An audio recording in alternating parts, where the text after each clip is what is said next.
Coaching as Benevolence, a podcast for people who are curious about using coaching for self-development.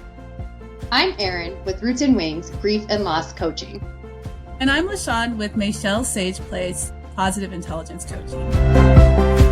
Okay, so we are here with our first episode of season 5 with Angel Sanchez. Angel is a former colleague of mine and has done a lot in the local community to promote social justice and just bring understanding to humanity among each other and one another so that we can grow together and be okay with making missteps while also recovering and moving forward in a way that's healing and healthy for all people. And Angel is an example of that in our community as a leader in that area and as a friend and colleague as well. So Angel, I'll let you introduce yourself a little bit further, maybe tell us a little bit about your background, and we'll jump into asking you questions. All right. Well, thank you so much. I'm really, really excited to be with you all today and really grateful for the opportunity. Thank you all so much for letting me come on your podcast. Well, as you mentioned, my name is Angel Sanchez. I was born and raised in the south side of Tucson, Arizona. So I always introduce myself and make sure to make that an emphasis. I was born and raised in the south side of Tucson, Arizona, which was very different than the north end. But I think really a lot of those experiences there shaped me and helped me gain an understanding around, a lot of the things that I've fought for and have pushed for ever since. And that's really looking at social justice, equity, racial justice. I definitely done a lot of work around immigration. So lived in Arizona most of my life. I moved out here to Colorado, Longmont in 2011 and have been here ever since. Again, carrying on the work and doing the work wherever I can. Had an opportunity to work in various areas.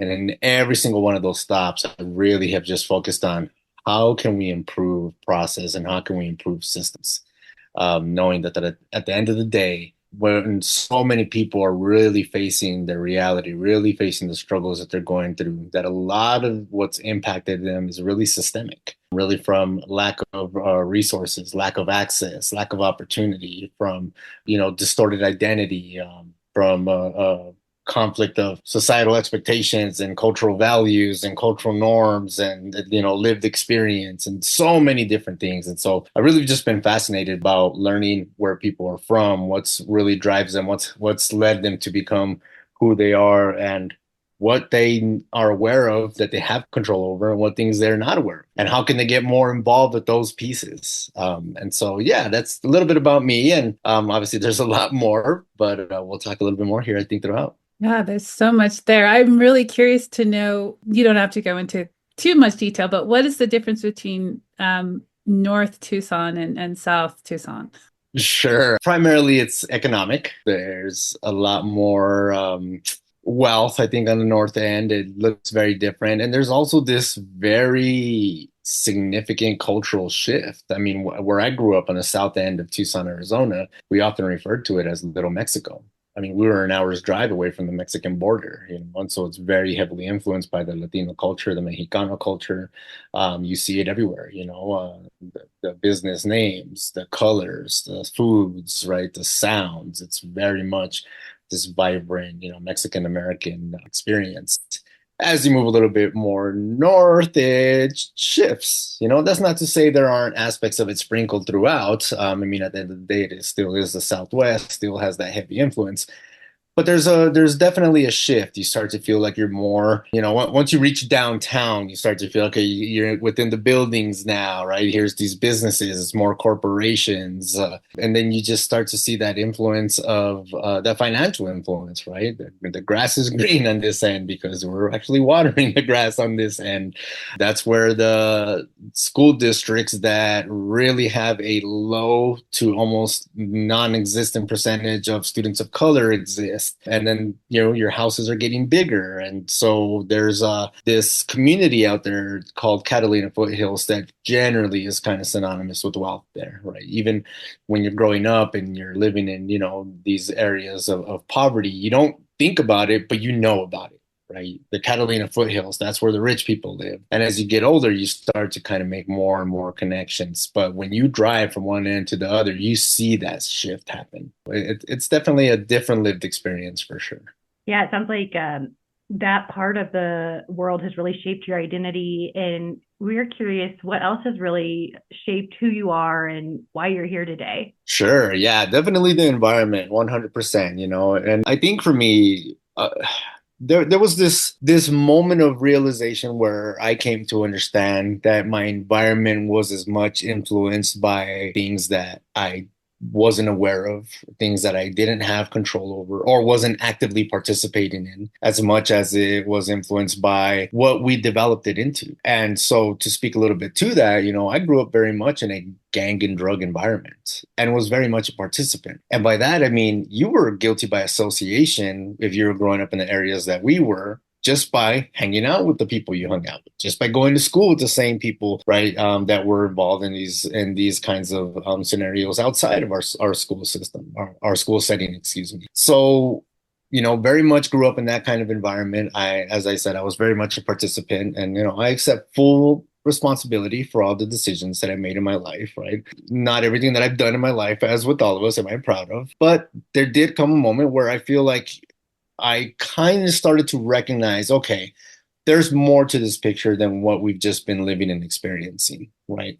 We were trying to navigate this culture of belonging and understanding that there were certain things we didn't belong to, right? For the example, south side of Tucson, north side of Tucson, right? And then on our end, it's like, what do we have available to us that makes us feel like we're a part of something? Unfortunately, this was one of those realities. And this was a very, very big cultural influence, especially in the 90s, when you think about like the musical influence on our lives, especially for us, we were so heavily influenced by gangster rap, right? This mentality. And then one of the things that I realized also later in life is that even that aspect, right? Even that component of our lives was very much influenced by something that we weren't aware of, right? This angst, right? This almost this anger and frustration that we built up for so many different reasons. Again, a lot of which we didn't know, and so we were misplacing it, right? Directing it towards each other for the most unfortunate reasons. And so there was very much this territorial aspect of it of I belong to this and nobody's going to take this away from me because we didn't belong to too much. I mean, even in our education system, there wasn't a lot that was being shown to us that taught us about what we belong to, meaning like we weren't learning about the reality of our cultural identity, right? Of our true historical backgrounds, right? I mean, we were being taught in school that Rosa Parks sat on a bus when she was tired, because she was tired, excuse me. When the reality is, she was literally launching a strategic boycott that would go on and change the dynamic of the lived lives of so many people. And so it was that withdrawal of very critical information that we weren't receiving, that we were looking for in other places, right? And where were we finding it? In these same images that were showing us the same environments, right, that we were growing up in, right? The same culture that we were growing up in. And so we adopted that, and that really became the basis of how we were living our lives. And it was this feeling of you were always running, and that's I mean, a literal aspect of it. You're always, running to catch up. You're always running to belong. You're always running from. And so that's really what it felt like. And so I think all those things impacted me and developed within me this almost anxiety, right? That I think really impacted me, because I knew even in those moments, you're going through it, you're understanding it, and you're recognizing it, but there's no way to really pull yourself out of it, or at least you believe that, right? And so one of the ways that I discovered was to go to college. Now, I didn't go to college because I wanted to. I literally got bribed to go to college. I mean, I graduated high school with a 1.6 GPA, right? That's embarrassing to say. I don't even know you can graduate with a 1.6, but apparently you can. So I left high school, was bribed to go to college, went to college, took a writing course and a Chicano studies course, and it completely changed, my entire perception of where I was growing up, how I was growing up, and who I was. And I started this really meaningful exploration of self. The sad part is that that's that thing that I was just referring to, that we weren't getting in K through 12, that we really needed, right? That I think would have helped so many more people really excel, really find their way out of these really difficult circumstances that we co-created, right? And so I started to really kind of recognize how many things were influenced by much more than just us, right? The environment we were growing up in, the kinds of jobs my parents were able to access,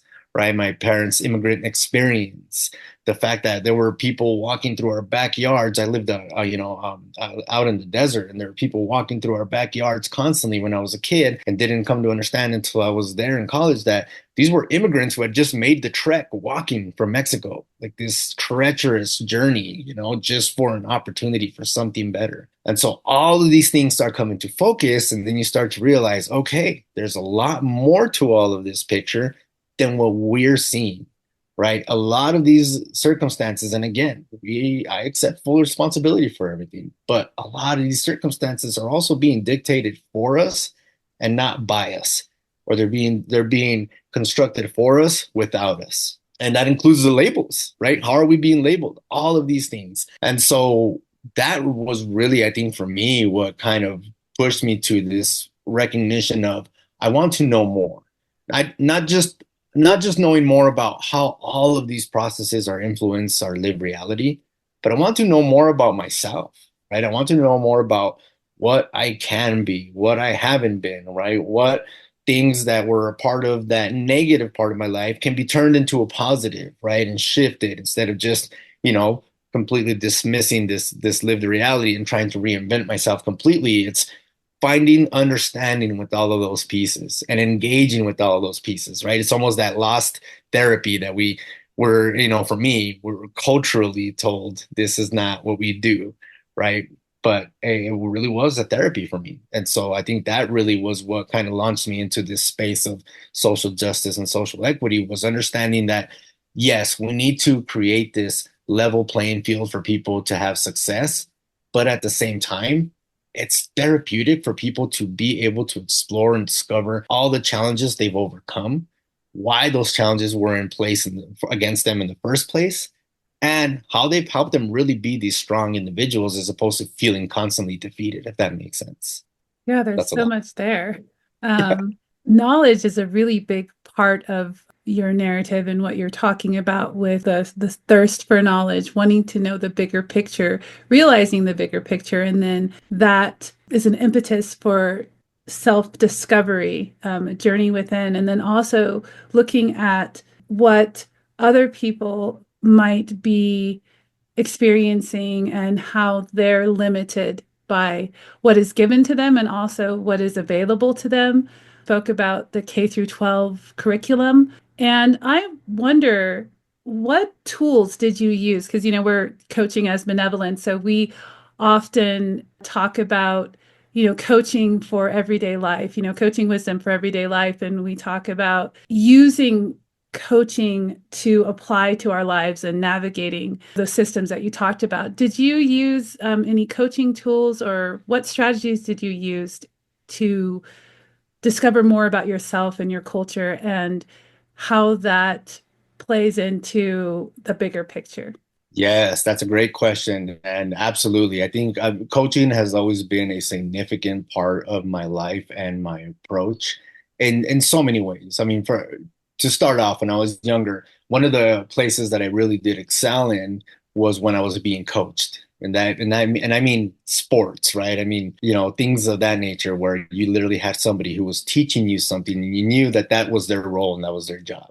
But what I realized later on in life, even going back and reflecting on those opportunities, was that the places where I really was able to strive, was really able to grow, right? Rather than just have success, I was able to grow. And I think there's an important difference there. Where when I had those coaches who kind of didn't necessarily do something and say, do this, but help tap into what they were seeing that I wasn't seeing for myself, right? You have this skill and I want you to be able to see that. So I'm going to bring it out of you by letting you find it yourself. I'm just going to give you these pointers that are going to lead you to it, right? And so for me, that's really what coaching has been, is this opportunity to help others draw for themselves, right? Draw out themselves what real talents they have, what opportunities they have, what frustrations, what pieces that it could be, detriments to their advancement, and how to flip those things and turn those into positives, I think is a really important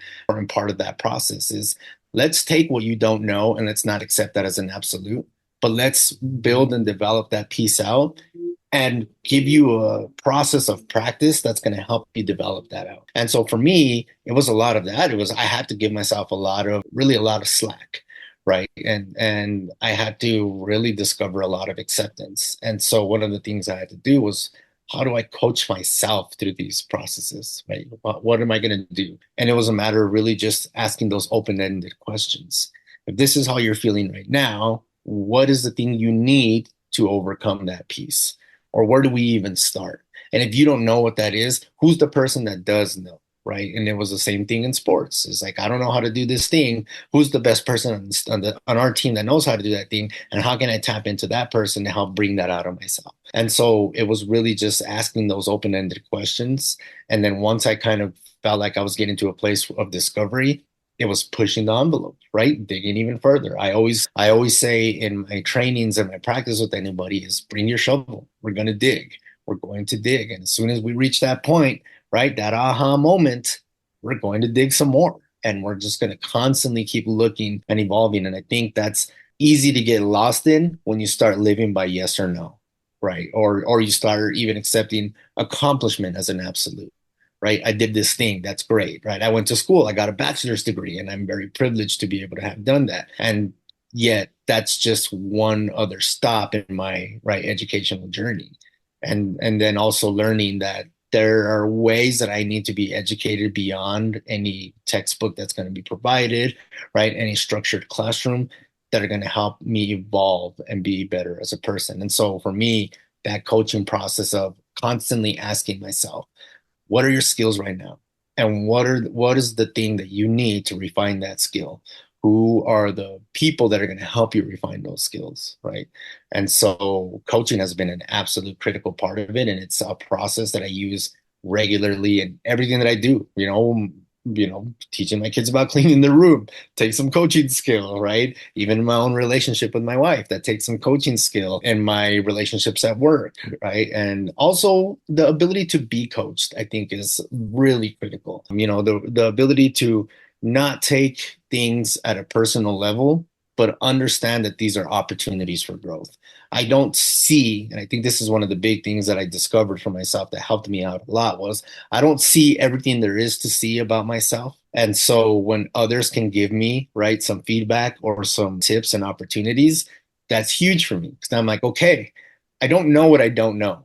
And now that you've shown me this thing that I don't know, now I know that I don't know it, and I can explore it, and I can make it a piece that I do know and help shape that piece for myself, as opposed to letting it be dictated for me, if that makes sense. Yes.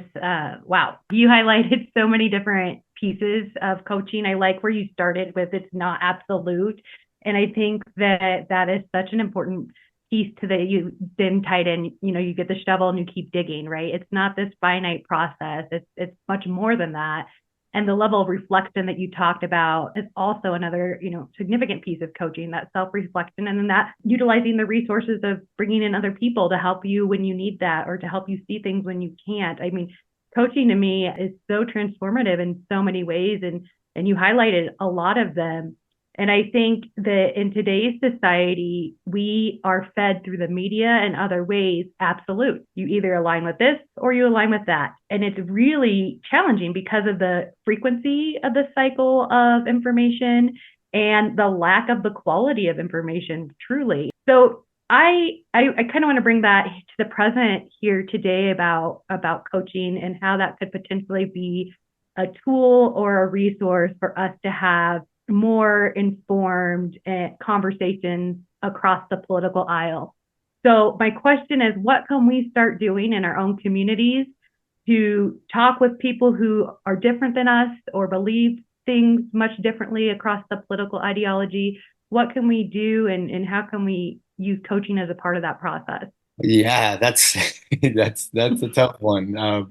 But and I think I want to come back to what you stated first and foremost in terms of media controlling what we say, right? We very much live in an age where opinion is what we base off, right? That's what we base everything off of so often. And I guess I shouldn't say we in that context of just saying that that's a blanket statement for anybody and everybody. But if you're, paying attention to the world right now and seeing this political climate play out, you see that the influence is very much this tribal thing. Like I have even equated it to what it was like being in gangs, right? And I mean, it's the way it's shaped down to the color. You've got your symbols, right? You've got your colors. I represent this. This represents me. And now it's at a place where the animosity towards the other is so thick that it's even become violent. And that's not to say that it hasn't always been, but there are different ways of orchestrating violence, right? I think when people are suffering in poverty, that's violence to me. And if you have a hand in perpetuating that lived circumstance for somebody else, I feel like you're committing an act of violence against another, right?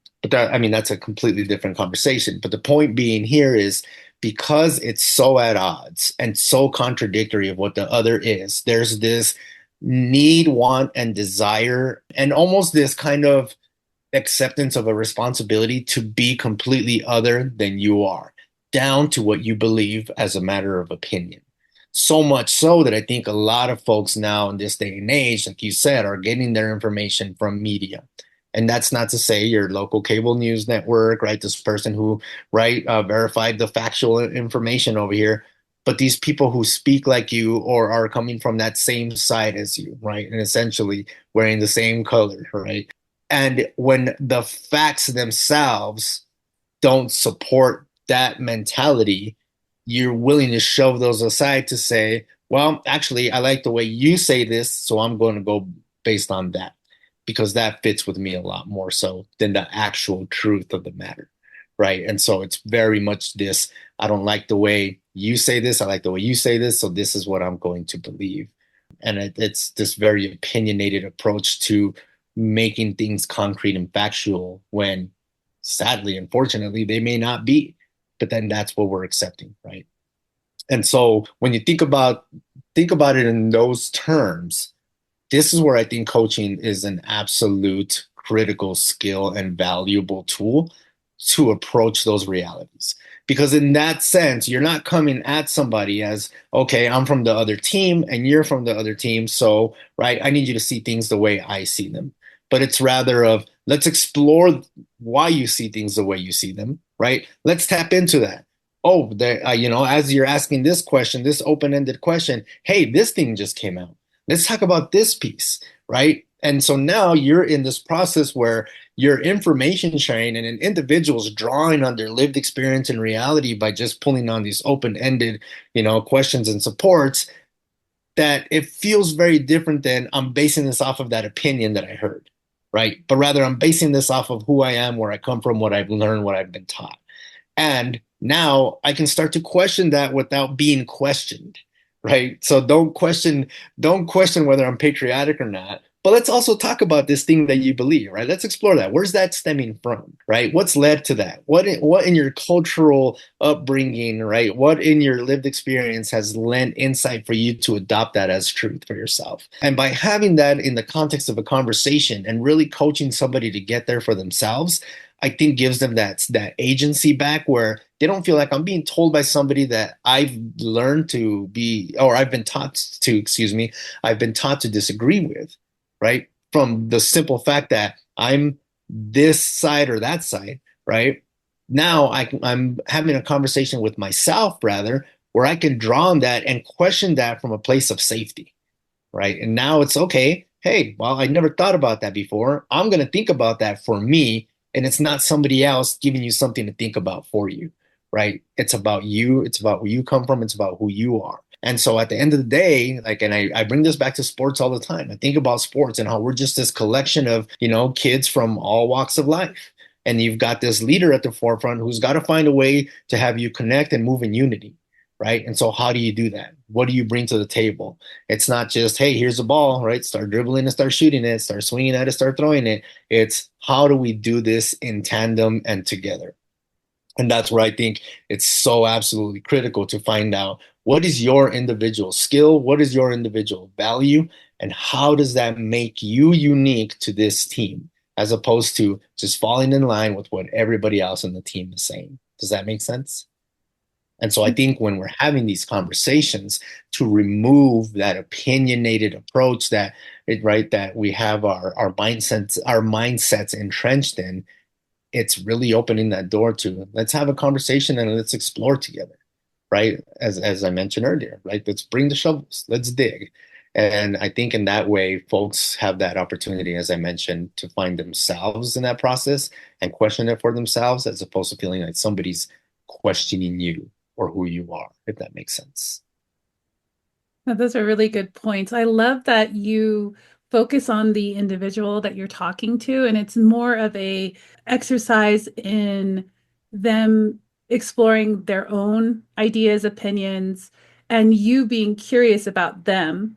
And like you said, it takes it off of you need to defend your stance as opposed to, hey, let's explore this together. I'm really curious about your stance on this, or you know what. I love that when you said, what's it about your lived experience, or what is it that led to this belief about this, as opposed to defend yourself. Why do Yeah. you think the way you think?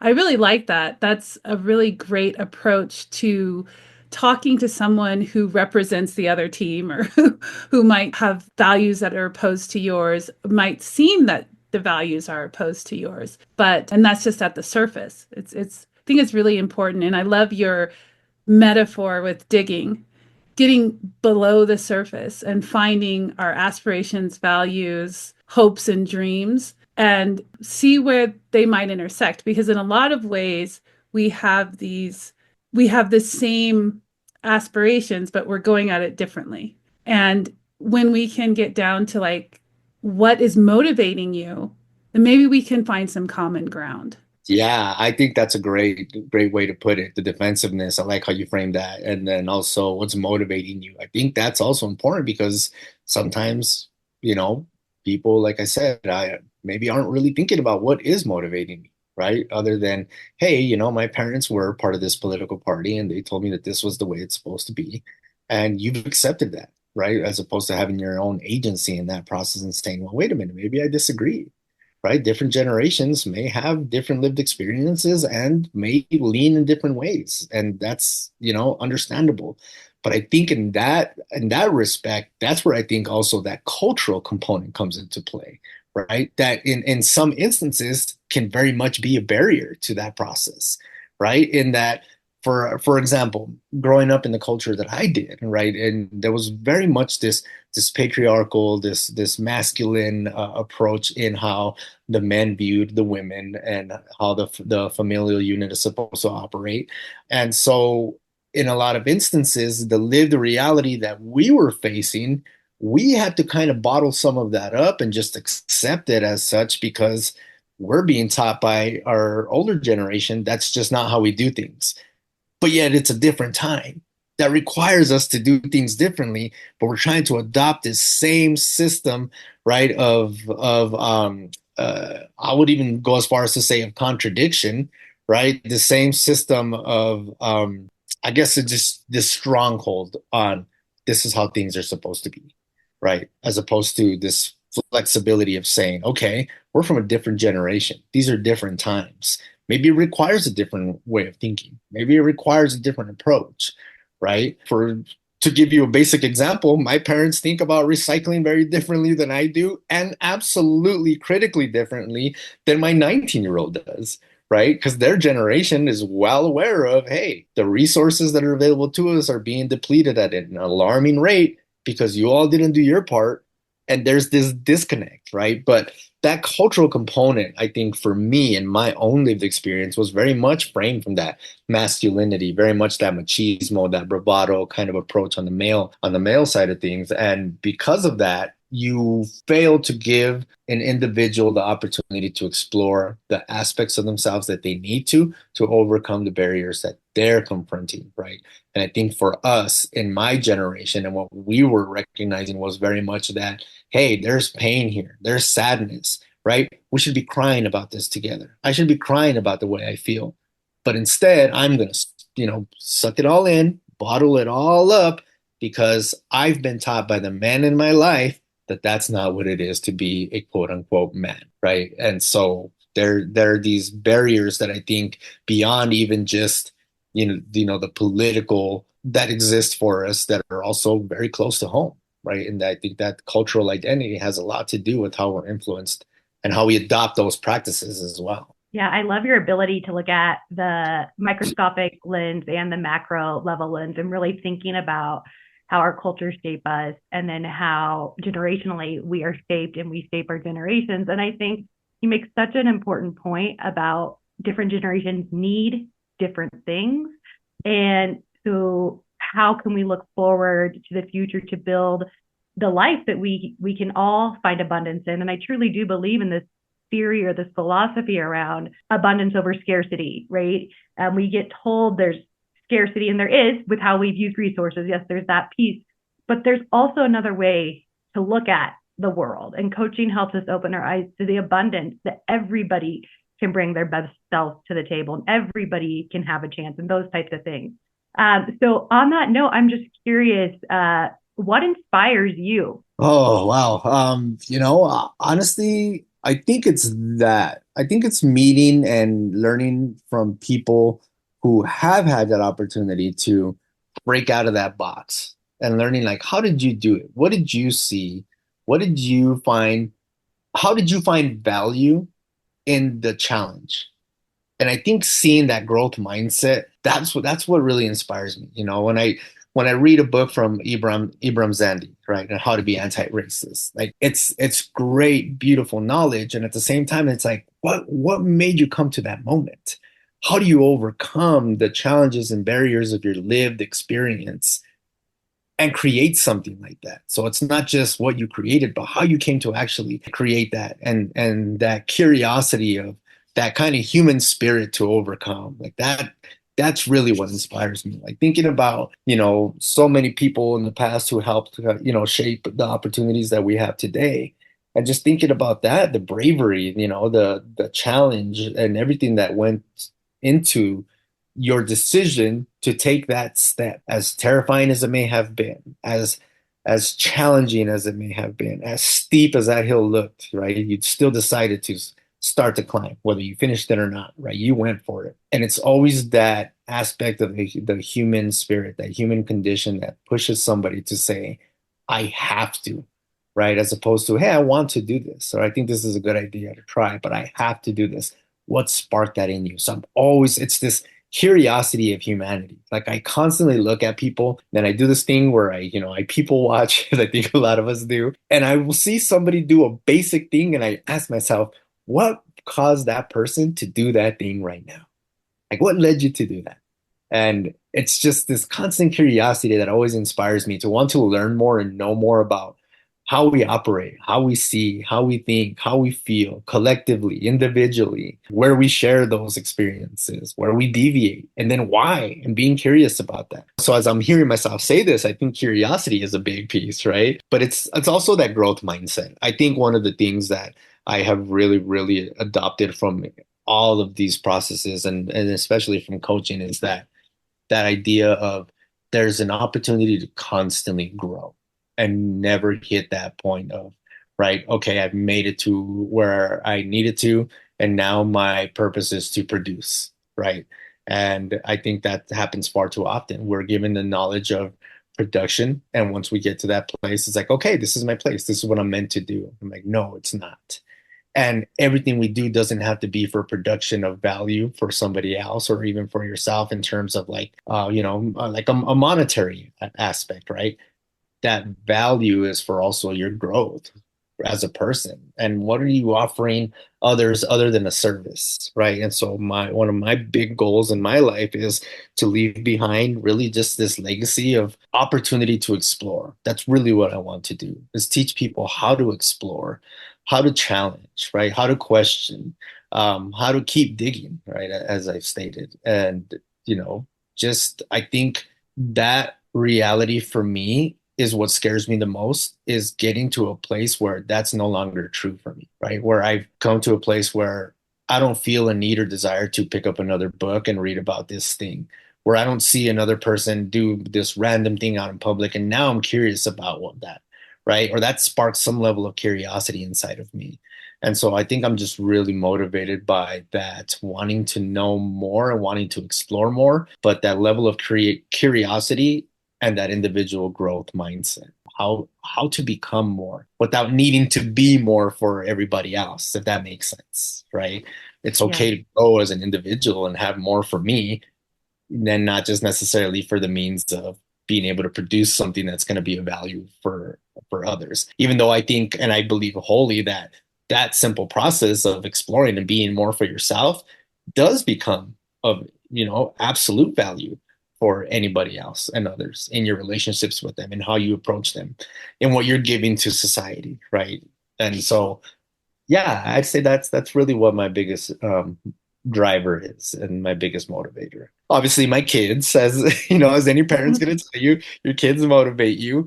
But I think that was what was so important for me, was to understand and accept that there is an absolute necessity of exploration of self for them to have the best version of me possible.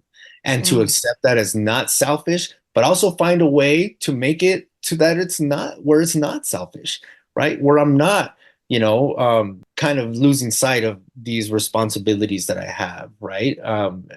But really also making sure that there's also this focus on myself, which is a hard thing to do. And I feel like sometimes it's a hard thing to explain because I feel like, it's like, okay, well, I often hear people, my children come first. My children are come first. Absolutely. I'm not in disagreement with that.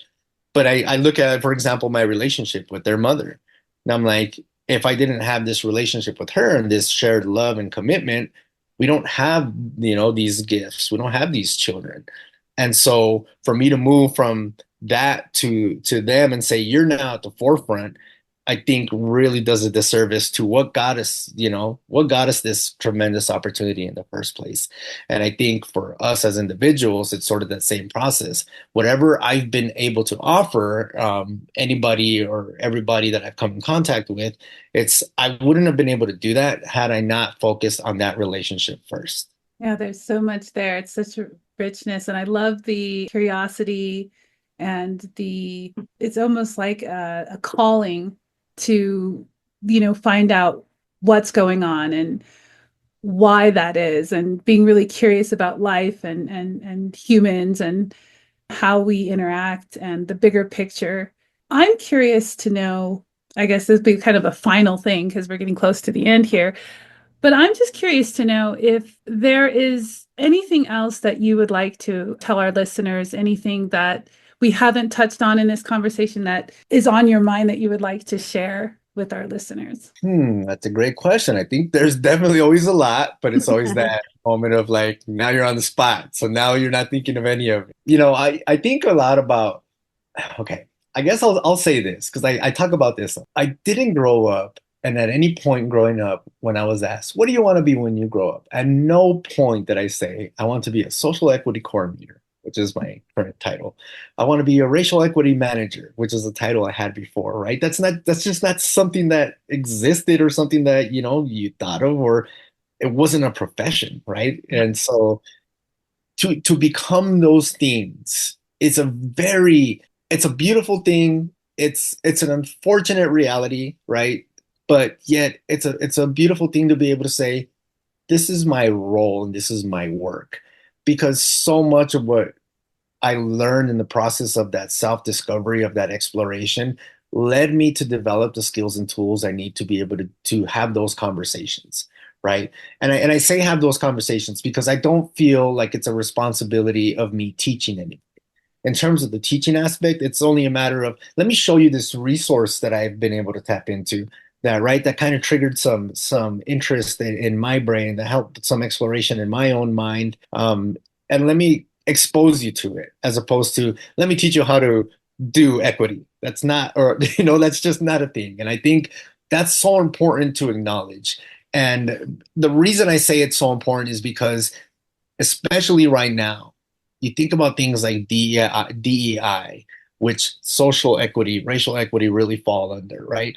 Have been really approached as these kind of like bad words, right? And They're really looking at these things as if it's an absolute practice that you pick up a textbook and you develop, and that's changing the complexity of all this. When in reality, all we're talking about is how do we give the best opportunity for every single person to be able to excel? That's literally all we're doing, is saying, how do we make sure that we're giving the same opportunity to this person growing up on the north end of Tucson as this person growing up in the south end of Tucson?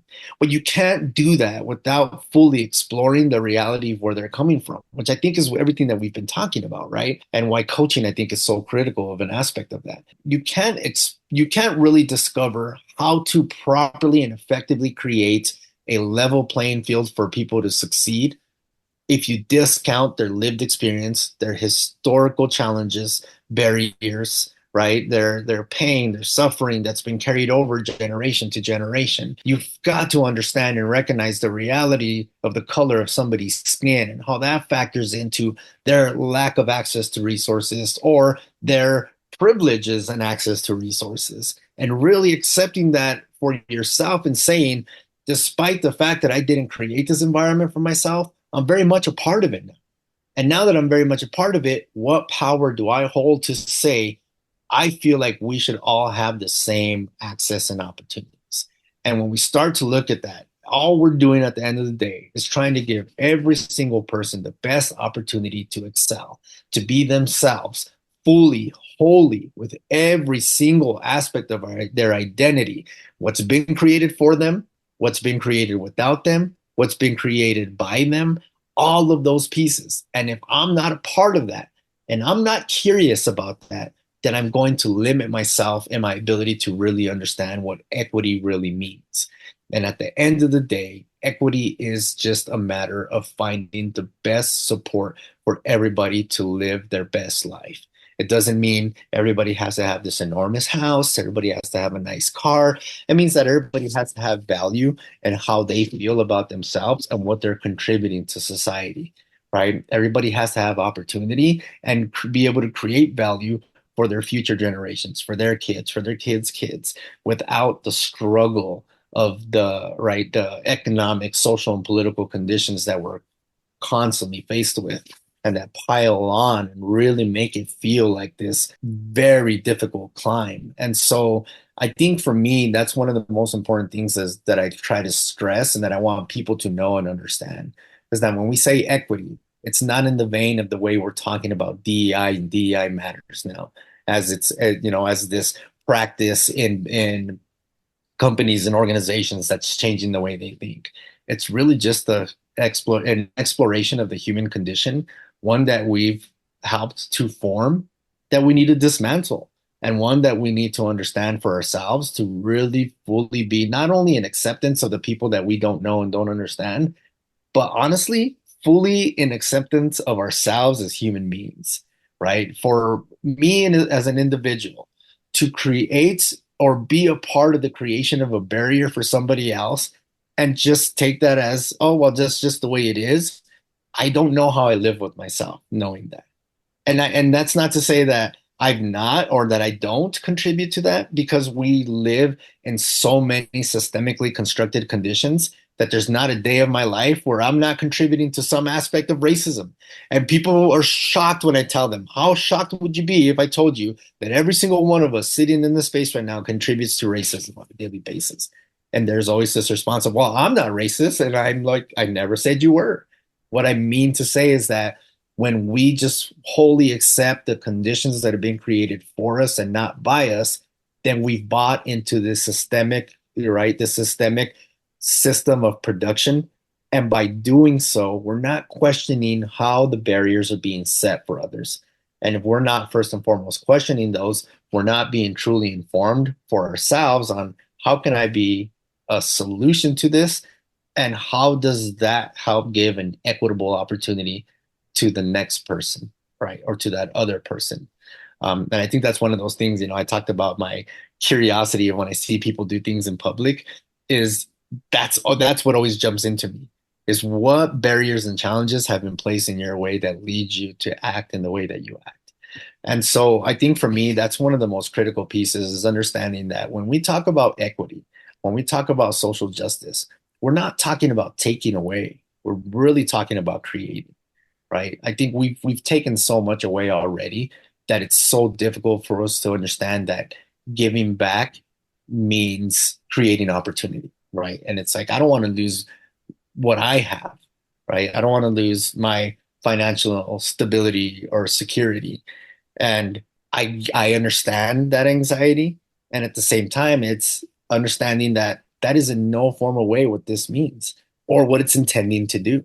It's really just a matter of exploring and understanding where people's value has been limited, where it's been limited for them, right? And how can we offer the best opportunity for them to not only rediscover that, but have their sense of control of that.